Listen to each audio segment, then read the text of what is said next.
Hello students, I am Dr. Lalita from Hari Science and Maths Academy. Today we are going to discuss new chapter of mathematics, that is sequences and progression.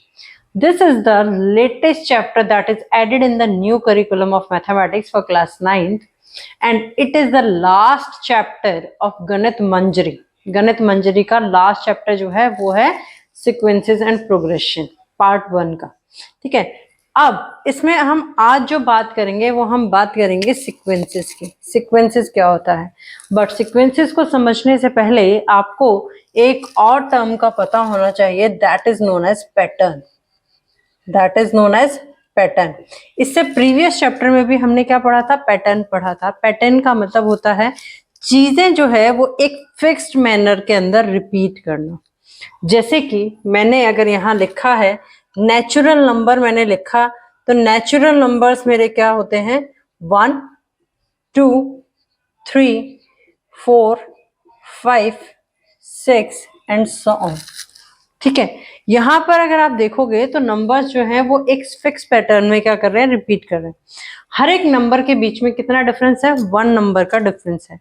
That is known as pattern. उसको क्या कहा जाता है, pattern कहा जाता है। अब ये पैटर्न जो है ये हमारी लाइफ में कहाँ यूज होता है, म्यूजिक के अंदर यूज होता है, आर्ट के अंदर यूज होता है और फाइनेंस के अंदर यूज होता है। हर जगह पैटर्न यूज होता है।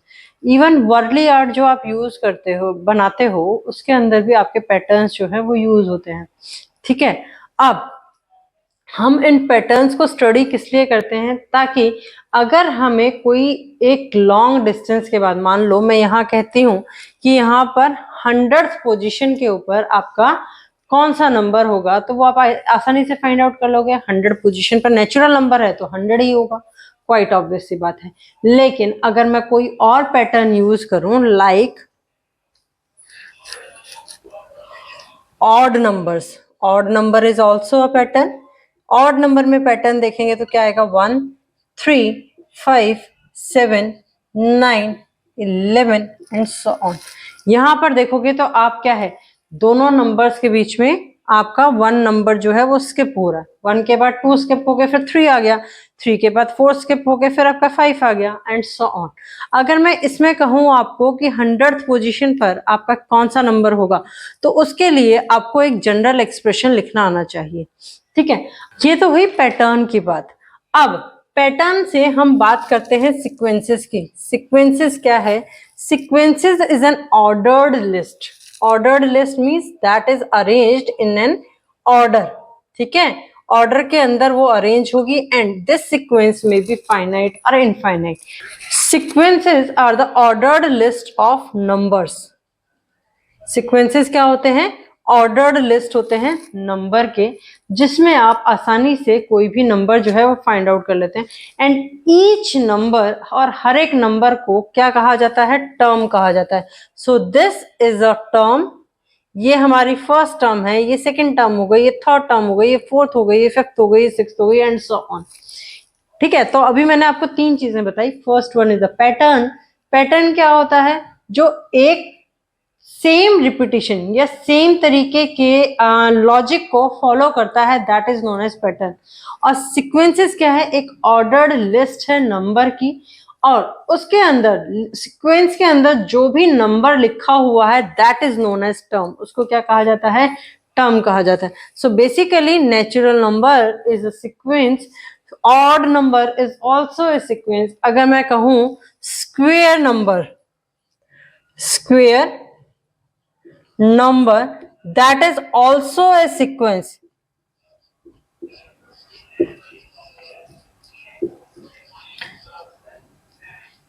And so on. ठीक है, ये भी क्या हो गया, आपका सीक्वेंस हो गया। Another one example is triangular number. Triangular numbers 1 3 6 10 15 21 and so on. These are sequences. अब ये ऑप्टेन कैसे हुए, देखो ऑड नंबर में तो नेचुरल नंबर हमें पता है they are from starting from 1, वो 1 से स्टार्ट होते हैं और वो क्या होता है, इनफाइनाइट सीरीज है। ठीक है, यहाँ पर मैंने बताया कि सीक्वेंसेस जो होते हैं दे मे बी फाइनाइट, वो फाइनाइट भी हो सकते हैं एंड इनफाइनाइट भी हो सकते हैं। दोनों में से कोई भी सीक्वेंस जो है वो हो सकता है, आइदर दे आर फाइनाइट और इनफाइनाइट। तो नेचुरल नंबर का जो सीक्वेंस है that is an infinite series, infinite है। ऑड नंबर की बात करते हैं तो ऑड नंबर में हमने क्या किया, ऐसे नंबर्स लिखे जो हमारे 2 से डिविजिबल नहीं है। सिमिलरली इवन नंबर का भी सीक्वेंस हो सकता है जिसमें नंबर जो है वो आएंगे जो 2 से डिविजिबल है।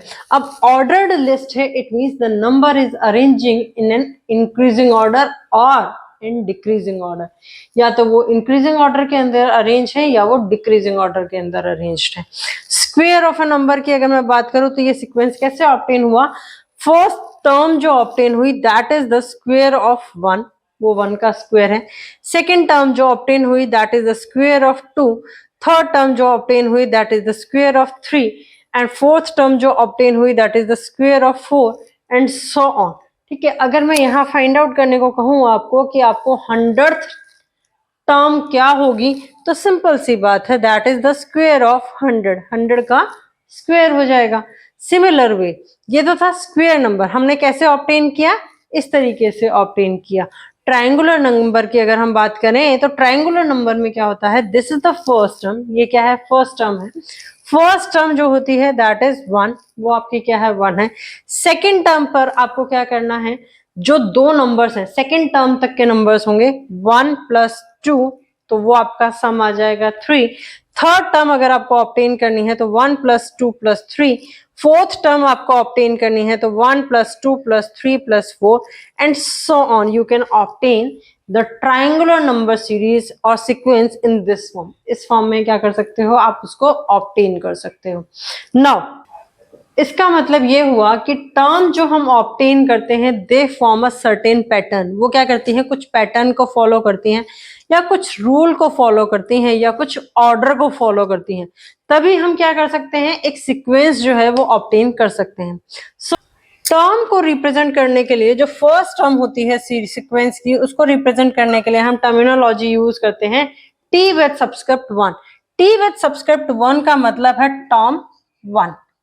ठीक है, अब t विद सबस्क्रिप्ट n लिखा है तो यहां पे मतलब हो गया nth टर्म। क्या हो गया, nth टर्म। ठीक है, ये हम टर्मिनोलॉजी यूज करते हैं सीक्वेंसेस को ऑब्टेन करने के लिए। अब हम इस tn नोटेशन को यूज करके हम किसी भी सीक्वेंस की nth टर्म को रिप्रेजेंट कर सकते हैं। इस tn की जगह मैं क्या क्या यूज कर सकती हूँ, sn भी यूज कर सकती हूँ, स्मॉल sn, और un भी यूज कर सकती हूँ। तीनों में से मैं कोई भी नोटेशन जो है वो यूज कर सकती हूँ। इसको जब मैं जनरल फॉर्म में लिखूंगी तो that is known as explicit formula, that is known as explicit formula. Explicit rule का मतलब क्या है कि एक जनरल टर्मिनोलॉजी में पर्टिकुलर सीक्वेंस की टीएन की नोटेशन क्या होगी, that is known as explicit formula. उसको क्या कहा जाता है, एक्सप्लिसिट फॉर्मूला कहा जाता है। Now depending upon this concept I am going to solve one question. Question number 1 is using the explicit rule. आपको एक्सप्लिसिट रूल दे रखा है that is un is equal to 2n minus 1, right? Find the 53rd, 108th and 1170th term of the odd number sequence. अब जो ये explicit rule दे रखा है, ये रूल किसका है, क्वेश्चन के अंदर बिल्कुल क्लियरली स्पेसिफाई है, that is the odd number sequence. किसका है, ऑड नंबर सीक्वेंस का रूल है। और आपको फाइंड आउट क्या करनी है, 53rd टर्म फाइंड आउट करनी है। 53rd टर्म फाइंड आउट करने के लिए आपके पास n की वैल्यू जो है वो क्या हो जाएगी, 53 हो जाएगी। So that comes out to be u, नीचे नोटेशन आ जाएगी 53, क्योंकि आप 53rd टर्म जो है वो फाइंड आउट कर रहे हैं। सो this is 2 multiplied by 53 minus 1. So 2 multiplied by 53 is 106 minus 1. So this comes out to be 105. ठीक है, now the second one is आपको फाइंड आउट करनी है 108th टर्म। ठीक है, अब n की वैल्यू इस पर्टिकुलर केस में क्या हो गई, 108 हो गई। 108 को आप यहाँ पुट करेंगे, so this comes out minus 1, so this comes out to be 216 minus 1. So the answer comes out to be 215. Now next आपको क्या फाइंड आउट करनी है? 117 टर्म, यानी कि n की वैल्यू यहां पर आपकी कितनी हो गई? 1170. So put the value of n is equal to 1170. 2 multiply by 1170 minus 1. ठीक है? So this comes out to be 0. 14 carry गया 1 3. 2340 minus 1. So the answer comes out to be 2339. In this way you can find the answer of the question. Now moving to the next type of the question. Question number 2 for today is, can you write T5, T6, T7 and T8 for the sequence of triangular numbers? अब आपको sequence कौन सा दे रखा है? Triangular numbers का दे रखा है. सो triangular numbers का सीक्वेंस जो है वो क्या होता है? हम क्या लिखते हैं? 1 3 6 10 एंड सो ऑन. और ये सीक्वेंस ऑब्टेन कैसा होता है? जैसे मान लो मुझे T1 कैलकुलेट करना है, तो T1 कैलकुलेट करने के लिए मुझे फर्स्ट नेचुरल नंबर में फर्स्ट ऐड करना है. ठीक है, यानी कि फर्स्ट नेचुरल नंबर क्या है? 1 है, तो यहाँ 1 लिख दिया. T2 मुझे ऑब्टेन करना है, तो ये टर्म कौन सी है? सेकंड है, तो यानी कि मेरे को 2 नेचुरल, स्टार्टिंग के 2 नेचुरल नंबर्स ऐड करने हैं, 1 + 2. ये कौन सा सीक्वेंस है? T3 है. ये टर्म कौन सी है? T3 है. तो T3 ऑब्टेन करने के लिए मुझे फर्स्ट 3 नेचुरल नंबर्स को ऐड करना है. T4 ऑब्टेन करने के लिए मुझे फर्स्ट 4 नेचुरल नंबर्स को ऐड करना है. सिमिलर वे में अब आपको कहा गया है कि आपको टर्म कौन सी फाइंड आउट करनी है? 5 फाइंड आउट करनी है, T5. तो T5 ऑब्टेन करने के लिए आप क्या करोगे? फर्स्ट 5 नेचुरल नंबर्स को ऐड करोगे, यानी कि 1 + 2 + 3 + 4 + 5. So this comes out to be 15. This is 15. बन गया आपका. ठीक है, T5 आपने ऑब्टेन कर लिया. T6 ऑब्टेन करने के लिए आपको क्या करना पड़ेगा? फर्स्ट 6 नेचुरल नंबर्स को आपको ऐड करना पड़ेगा.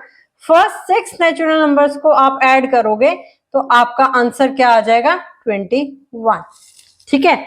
नाउ अब आपको और कौन सा टर्म ऑब्टेन करनी है? T7 ऑब्टेन करना है एंड T8 ऑब्टेन करना है. T7 ऑब्टेन करने के लिए फर्स्ट 7 नेचुरल नंबर्स को आपको ऐड करना है. तो फर्स्ट 7 नेचुरल नंबर्स को जब आप ऐड करोगे तो आपका आंसर क्या आता है? 28 आता है. सिमिलरली जब T8 ऑब्टेन करोगे तो फर्स्ट 8 नेचुरल नंबर्स को आपको ऐड करना पड़ेगा. जब फर्स्ट 8 नेचुरल नंबर्स को आप ऐड करेंगे, so this comes out to be 36. सो इस तरीके से आप क्या कर सकते हो? ऐड कर सकते हो. सबसे पहले तो आपको ये जो कॉमन सीक्वेंसेस हैं ये पता होने चाहिए कि कॉमन सीक्वेंसेस हैं क्या.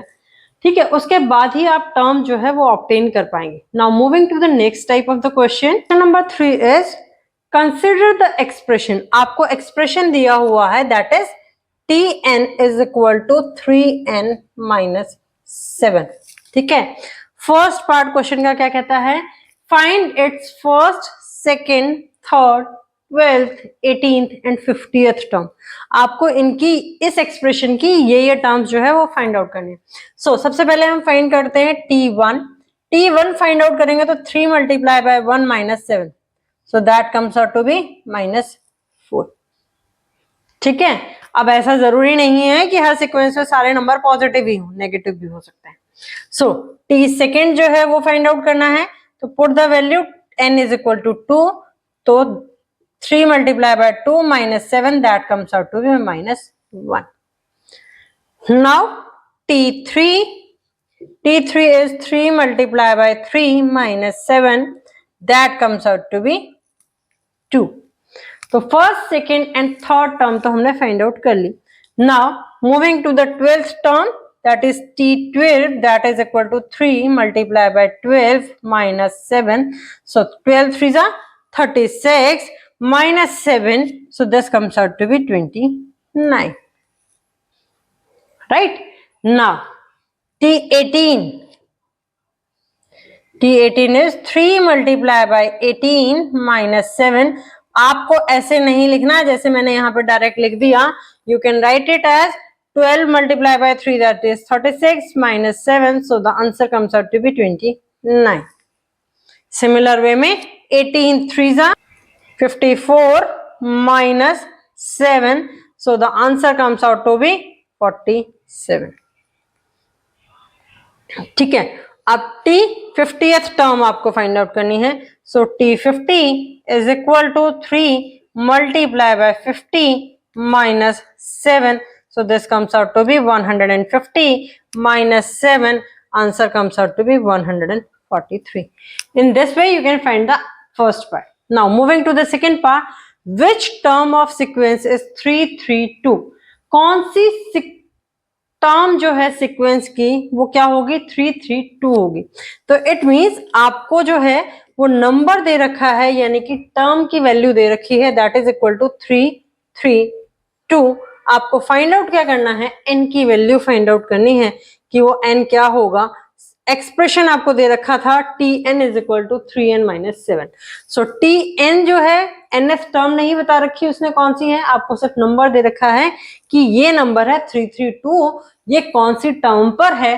तो आपको टर्म कहां से मिलेगी? जो n की वैल्यू आएगी वहां से मिलेगी. So 332 plus 7 is equal to 3n. So this comes out to be 339 is equal to 3n. So 339 divided by 3 is equal to n. So from here n की वैल्यू जो आई वो आ गई 130. So in the second part you can write it as 332 is the 113th term of the sequence. ठीक है. Now moving to the third part. Third part में वो कहता है is 557 a term of this sequence? 557 जो है वो इस सीक्वेंस की टर्म है या नहीं है? वाई और वाई नॉट? है तो क्यों है, नहीं है तो क्यों नहीं है? So again in the same way as we found the part number second, जैसे हमने part number second find out किया था वैसे ही हम n की वैल्यू फाइंड आउट करते हैं. सो एक्सप्रेशन मेरे पास अब बन जाएगा 557 is equal to 3n minus 7. Now 557 plus 7 is equal to 3n. So 3n की वैल्यू आपके पास कितनी आ गई? 7 7 14 कैरी गया 1. So this is 6 and 5 6 4. अगर मैं यहां से n की वैल्यू निकालूंगी तो this is 564 divided by 3.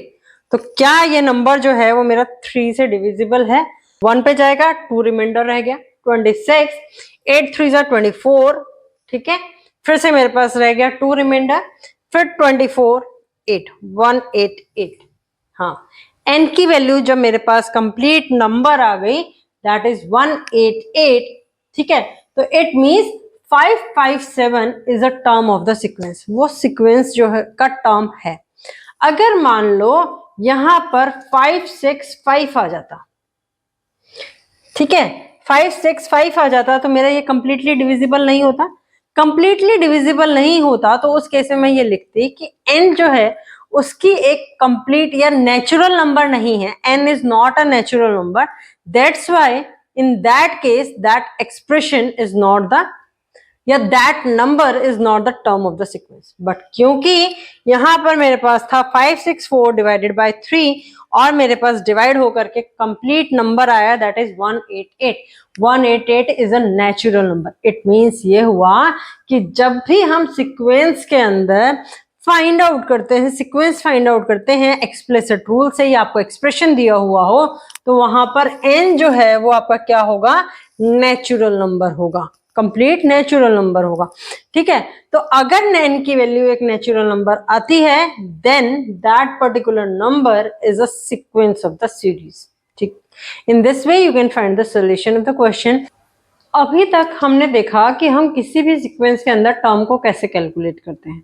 Now the next topic is recursive rule of a sequence. Recursive का मतलब क्या होता है? जो रिपीटेशन है. ठीक है, लेकिन रिपीटेशन किसका? जब मेरे को nth टर्म फाइंड आउट करनी है तो n माइनस 1 टर्म के साथ उसका क्या रिलेशन है that is known as the recursive rule. मान लो मैंने एक सीक्वेंस लिखा t1 इज इक्वल टू 1. ठीक है, t2 जो है that is equal to t1 plus 3. So this comes out to be 4. Now t3 की अगर मैं बात करती हूं तो t3 is equal to t2 plus 3, so that comes out to be 7. Now T4 is equal to T3 plus 3, so that comes out to be 10. ये क्या आ गया मेरे पास, 10 आ गया. Now अब ये कैसे है, देखो T1 जो था वो क्या था, फर्स्ट टर्म थी, सो वो था 1 मैंने माना.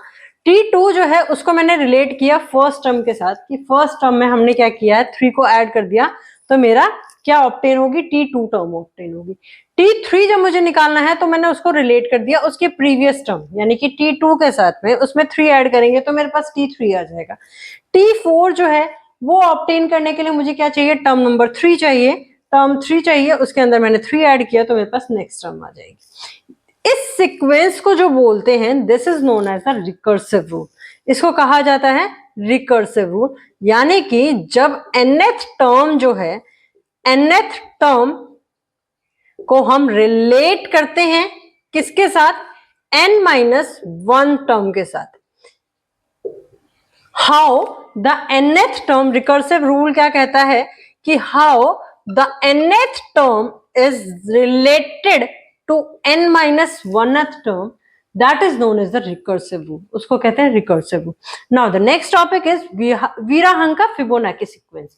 इसमें क्या है, फिबोनाची सीक्वेंस के अंदर फर्स्ट 2 टर्म्स जो है वो हमारे पास फिक्स होती हैं, यानी कि V1 जो है that is equal to 1 and V2 जो है दैट इज इक्वल टू 2. और ये सीक्वेंस जो है ये मेरा एप्लीकेबल होता है कहां से, Vn निकालना है मुझे, तो Vn क्या होगा, Vn-1 plus Vn-2 for n. This sequence is applicable when n is greater than or equal to 3. जब n की वैल्यू ग्रेटर देन और इक्वल टू 3 होती है, this sequence is known as the Fibonacci series. इसको क्या कहा जाता है, फिबोनाची सीरीज कहा जाता है. Now put the value of v is equal to n is equal to 3, so this becomes n is equal to 3 means n की value 3 थी, तो ये मेरे पास आ गया 2 प्लस 1. सो 2 मेरे पास क्या था, v2 क्या था, 2 था, v1 क्या था मेरे पास, 1 था, सो v3 की वैल्यू जो आएगी वो क्या आएगी, 3 आएगी. नाउ v4 की वैल्यू मुझे निकालनी है, सो v3 प्लस v2, सो v3 की वैल्यू क्या है, 3 है, v2 की वैल्यू क्या है, 2 है, सो दिस इज 5. अब v5 की वैल्यू मुझे निकालनी है, तो वो आ जाएगा v4 प्लस v3. v4 की वैल्यू क्या है, 5 है, v3 की वैल्यू क्या है, 3 है, so this comes out to be 8. Now v6 की वैल्यू निकालनी है, तो क्या होगा, v5 plus v4, so 8 plus 5, so this comes out to be 30. Now v7 अगर निकालना है तो v6 plus v5, so this comes out to be 13 plus 8, so the answer comes out to be 21. Now v8 की value निकालनी है तो क्या होगा, v7 plus v6 यानी कि 21 plus 13, so the answer comes out to be 34. In this way you can find the sequence of the Fibonacci series. This is the rule for finding the Fibonacci sequence. ठीक है, ये applicable है for n की value greater than equal to 3, या तो n की value 3 के equal हो या n की वैल्यू 3 से ज्यादा हो. अगर n की वैल्यू 3 से कम है तो उसके लिए ये वैलिड नहीं है, बिकॉज v1 की वैल्यू जो है वो 1 फिक्स है एंड v2 की वैल्यू जो है that is 2 already fixed. In this way you can find the sequence. Fibonacci sequence क्या आ गया, 1 2 3 5 8 13 21 34 and so on. You can find the sequence. Now based on these today's topic we are going to solve the exercise 8.1. जो भी question आज के lecture में मैंने अभी तक डिस्कस किए हैं ये सारे के सारे गणित मंजरी में से ही है. ठीक है, अब हम सॉल्व करते हैं exercise 8.1. Question number 1 of exercise 8.1 is find the first 5 terms of the sequence. First 5 terms जो हैं वो आपको फाइंड आउट करनी है सीक्वेंस की, in which the nth term is given by. 3 parts दे रखे हैं, तीनों में nth टर्म का आपको एक्सप्रेशन दे रखा है क्या है, और आपको सीक्वेंस की फर्स्ट 5 टर्म्स जो है वो फाइंड आउट करनी. So starting from the part 1 में जो tn की वैल्यू है वो आपको दे रखी है 3n-4, और क्वेश्चन के अंदर ये स्पेसिफाई है कि n की वैल्यू जो है वो ग्रेटर देन इक्वल टू 1 है. So the first term is T1. So put the value n is equal to 1. This is 3 multiplied by 1 minus 4. So the answer comes out to be minus 1. Similar way T2 की value find out करेंगे तो 3 multiplied by 2 minus 4. This comes out to be 2. T3 की value find out करेंगे तो 3 multiplied by 3 minus 4. This answer comes out to be 5. Now T4 की value find out करनी है तो 3 multiplied by 4 minus 4. So the answer is 8. Now T5 की value find out करनी है so 3 multiplied by 5 minus 4. So 15 minus 4, that comes out to be 11.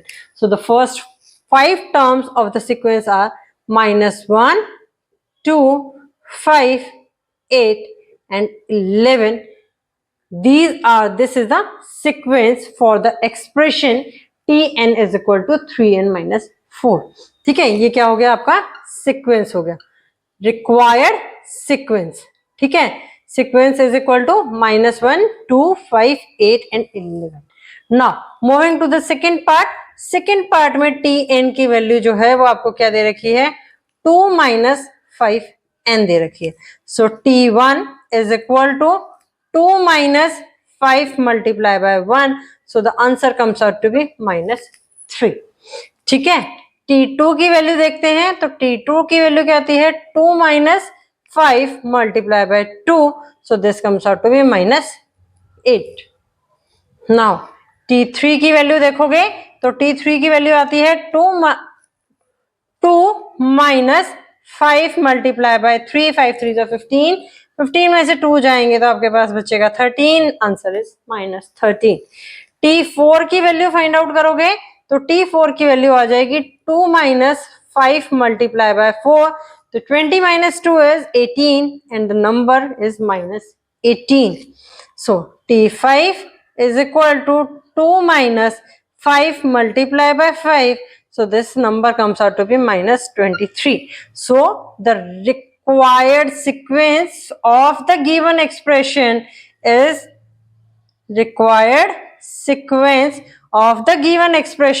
minus 3, minus 8, minus 13, minus 18 and minus 23. In this way you can find the sequence of the question.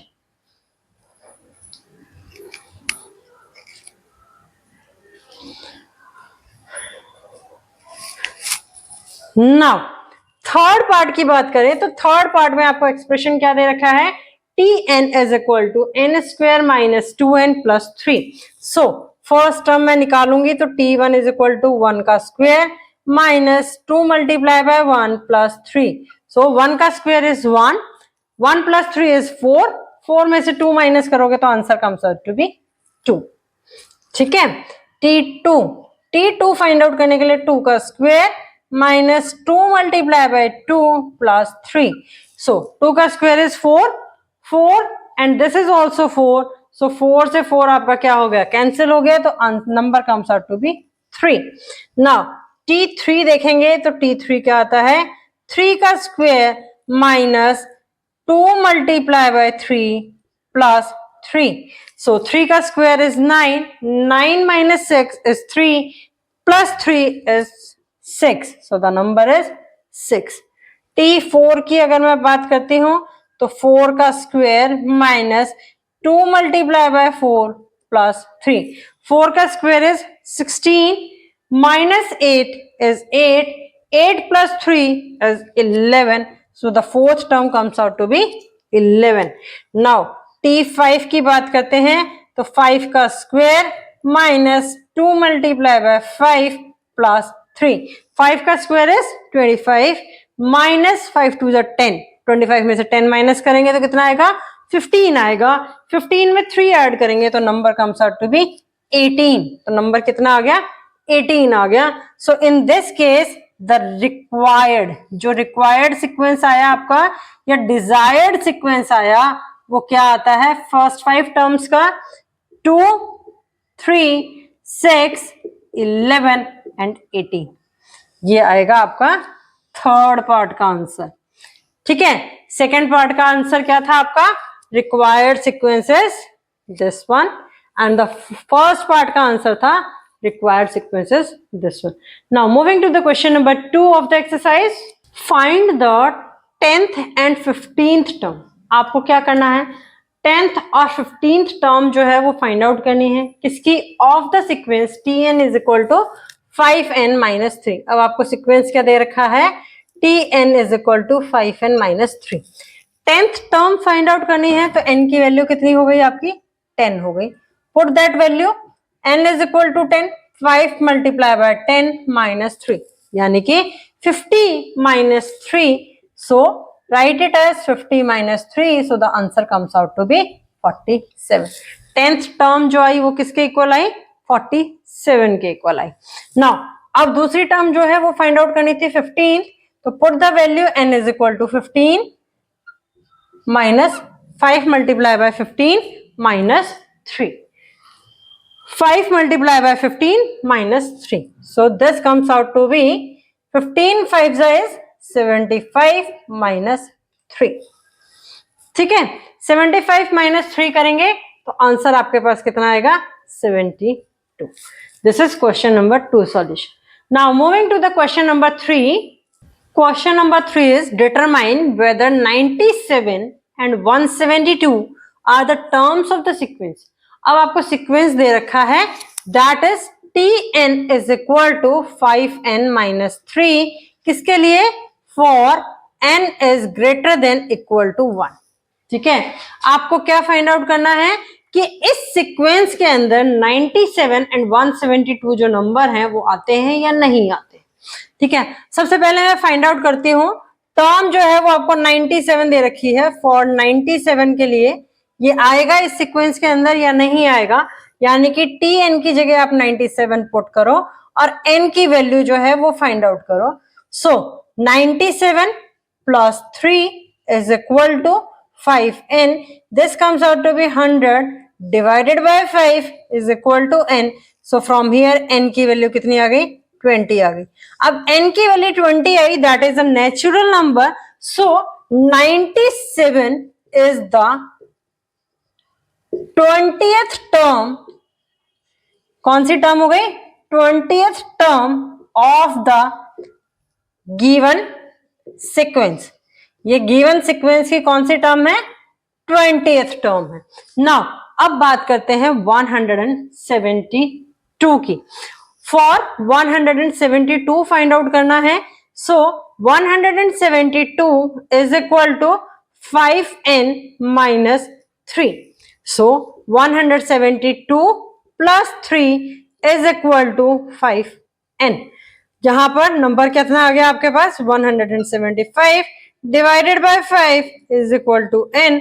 So from here n की value कितनी आती है, 3535. ठीक है, 5 3 15, 2 reminder रह गया 25, तो 5 से डिवाइड करेंगे तो कितना आ गया, 35. n की वैल्यू आ गई 35. सो 172 जो है that is the 35th term of the sequence, 35th term of the given sequence, of the given sequence. अब मान लो कि क्वेश्चन के अंदर यहां पर 172 की जगह आपको क्या दिया होता, 171 दिया होता. तो उस केस में क्या होता, 171, यहां पर भी आपका आ जाता 171, ये भी आपका चेंज हो जाता है 171. अब 171 के अंदर आप 3 ऐड करोगे तो नंबर आ जाएगा आपका 174. 174 जो है वो आप 5 से डिवाइड कर सकते हो. 5 से डिवाइड करने पे आपकी वैल्यू क्या आएगी, यहाँ पर 3, 24 लेफ्ट रह गया. 24 लेफ्ट रह गया तो 5 4 20, फिर आपका 4 लेफ्ट रह गया तो पॉइंट लगेगा. पॉइंट लगने के बाद 40 हो गया तो this comes out to be 34.8. n की वैल्यू आई आपकी 34.8. बट n की वैल्यू जब 34.8 आएगी तो that is not a natural number, वो एक नेचुरल नंबर नहीं है. सो आप यहाँ लिखोगे 171 जो है वो आपके गिवन सीक्वेंस के अंदर नहीं आता. So you can write it as 171 is not coming in the given sequence, but instead of 1, ये मैंने एक एग्जाम्पल लेके आपको बताया है कि ऐसा हो सकता है कि कोई नंबर आपको दे दिया जाए, बट यहाँ क्वेश्चन में 171 की जगह 172 दिया हुआ था, सो वो आपका सीरीज में आता है। Now moving to the next type of the question, that is question number 4। Which term of the sequence क्या दे रखा है, tn is equal to 5n minus 3 for n is greater than equal to 1। ठीक है, ये sequence दे रखा है इस 607 जो है वो इस सीक्वेंस की कौन सी टर्म है। सो पुट tn की जगह आपको क्या पुट करना है, 607 पुट करना है, 5n minus 3, again 607 plus 3 is equal to 5n. This is 610 is equal to 5n. So n is coming out to be 610 divided by 5. 610 को जब हम 5 से डिवाइड करते हैं तो ये आता है 122, 122. So 607 is the 122th term of the sequence आप चाहो तो सीक्वेंस भी लिख सकते हो। सीक्वेंस क्या दिया हुआ था, tn is equal to 5n minus 3. So in this way you can find the solution of question number 4. Now moving to the question number 5. Question number 5 is a sequence is given by the recursive rule. अब sequence जो है वो किससे दे रहे हैं, recursive rule से दे रहे हैं, और जिसमें t1 की वैल्यू जो है वो उन्होंने स्पेसिफाई कर दी, कितनी है, -5 है, और रूल क्या है, tn plus 1 is equal to tn plus 3. ठीक है, किसके लिए, for n is greater than equal to 1. n की वैल्यू क्या है, greater than equal to 1. Find the first 5 terms of the sequence. First 5 terms जो है सीक्वेंस की वो आपको फाइंड आउट करनी है। सो n की वैल्यू को जब मैं यहाँ पर 1 पुट करूंगी, सो ये मेरा क्या बन जाएगा, t2 is equal to t1 plus 3. So t1 की वैल्यू क्या है, -5 plus 3, so this comes out to be -2. t3 की वैल्यू फाइंड आउट करनी है, so this is t2 plus 3, so this comes out to be -2 plus 3, answer comes out to be 1. Now t4 की value find out करनी है, so t3 plus 3, so this comes out to be 1 plus 3 is 4. Now t5 की value find out करनी है, so t4 plus 3, so this comes out to be 4 plus 3, answer comes out to be 7. ठीक है, तो t6 की value क्या आएगी आपके पास, t6 आ जाए, देखो फर्स्ट 5 टर्म्स फाइंड आउट करनी थी, तो t1 जो है वो आपके -5 दे रखा है, 2 3 4 5 मैंने फाइंड आउट कर लिया. ठीक है, ज्यादा करोगे तो आप t6 भी फाइंड आउट करके दिखा सकते हो, t5 plus 3, so this comes out to be 7 plus 3, that is equal to 10. ये हो गया आपके पास फर्स्ट पार्ट का आंसर आ गया, जहां पे आपको फर्स्ट 5 टर्म्स जो है वो फाइंड आउट करनी. Now the second part is 52 और टर्म ऑफ दिस सीक्वेंस, 52 इस टर्म का सीक्वेंस है या नहीं है. उसके लिए आपको क्या करना पड़ेगा, जहां पर भी ये नंबर आता है या इसके आसपास का कोई नंबर आता है, इससे बड़ा नंबर आ जाए, वहां तक या तो यही नंबर आ जाए 52 या 52 से बड़ा नंबर आ जाए, वहां तक आपको ये सीक्वेंस जो है वो ऑब्टेन करना पड़ेगा. सो मैं फटाफट ऑब्टेन करती हूँ. t7 की वैल्यू जो आएगी वो कितनी आएगी, 13 आएगी. t8 की वैल्यू जो आएगी that comes out to be 16, वो कितनी आएगी, 16 आएगी. t9 की वैल्यू अगर हम ऑब्टेन करेंगे, t9 आ गया मेरे पास 19, t10 आ गया मेरे पास 22,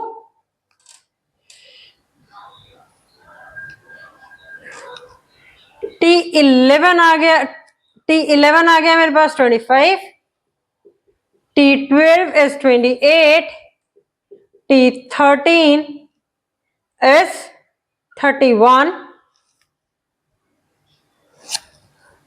t14 34, t15 37, t16 40, t17 43, t18 46, t19 is 49, and T20 is equal to 52. Yes, 52 जो है इस सीक्वेंस की टर्म है. इफ सो अगर है तो which term is it is, ये कौन सी टर्म होगी, ये 20th टर्म होगी. कौन सी टर्म होगी, 20th टर्म होगी जो हमने ऑब्टेन की है. इन this way you can find the solution of the question. Recursive में अगर आपको दिया हो कि ये नंबर इस टर्म के अंदर आएगा या नहीं आएगा तो वहां तक आपको उसको फाइंड आउट करना पड़ेगा उस सीरीज को. सो यहां मेरे पास सीरीज क्या बनती है, -5 -2 1 4 7 10 13 16 19 22 25 25 के बाद में 28 then 31 then 34 then 37 then 40 43 46 49 and then 52 and so on. This sequence is continuing. Now moving to the last question of the exercise. Let T1 is equal to 1. T1 जो है वो आपको कितना दे रखा है क्वेश्चन के अंदर, 1 दे रखा है. T2 जो है वो आपको दे रखा है 2. T3 जो है वो आपको दे रखा है 4 and Tn जो है that is given as Tn minus 1 plus Tn minus 2 plus Tn minus 3 and the sequence is for n is greater than equal to 4. अब आपको फाइंड आउट क्या करना है, T4, T5, T6, T7, T8. सो n की value जब 4 है तो T4 is equal to this is T3 plus T2 plus T1. So this is 4 plus 2 plus 1. So the answer comes out to be 7. T4 की value कितनी आ गई आपके पास, 7 आ गई. T5 की वैल्यू अगर आपको फाइंड आउट करनी है तो that is equal to T4 plus T3 plus T2. T4 की वैल्यू है 7, T3 की वैल्यू कितनी है, 4 है जो हमें दे रखी है, और T2 की वैल्यू है 2. So this comes out to be 13. ये कितनी वैल्यू आ गई आपके पास, 13 आ गई. नाउ T6 की वैल्यू फाइंड आउट करनी है तो T6 की वैल्यू फाइंड आउट करने के लिए T5 plus T4 plus T3, तो यानी कि 13 plus 7 plus 4, this comes out to be 24. ये आपके पास आ गया 24. नाउ नेक्स्ट इज T7 की वैल्यू फाइंड आउट करनी है तो T6 plus T5 plus T4. So this value is 24 plus 13 plus 7, this comes out to be 44. ठीक है. नाउ T8 की वैल्यू फाइंड आउट करनी है तो T7 plus T6 plus T5. सो यहां पर मेरे पास T7 की वैल्यू है 44, T6 की वैल्यू है 24 एंड T5 की वैल्यू है 13.